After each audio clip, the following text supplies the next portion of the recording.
Bijapur collector Rajendra Kumar Katara और police अधीक्षक आंजनेय वार्ष्णेय गुरुवार के बीजापुर जिला के नेल्सनार थाना अंतर्गत ग्राम मुंडेर पहुंच के यहाँ के शहीद जवान मुन्ना राम कड़तीला श्रद्धांजलि अर्पित करी। एक रिपोर्ट। बीजापुर कलेक्टर राजेंद्र कुमार कटारा और पुलिस अधीक्षक आंजनेय वार्ष्णेय गुरुवार के बीजापुर जिला के नेल्सनार थाना अंतर्गत ग्राम मुंडेर पहुंच के यहाँ शहीद जवान मुन्ना राम कड़तीला श्रद्धांजलि अर्पित करीन।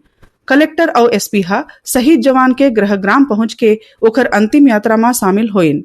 पिछला बुधवार के दंतेवाड़ा जिला के अरनपुरा में नक्सली मनहा जवान मन से भरे वाहन ला आईईडी ब्लास्ट करके उड़ा दे रहीन।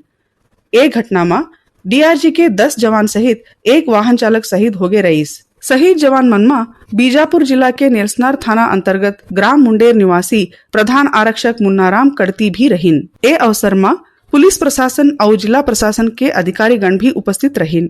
ब्यूरो रिपोर्ट, उत्लंघा न्यूज।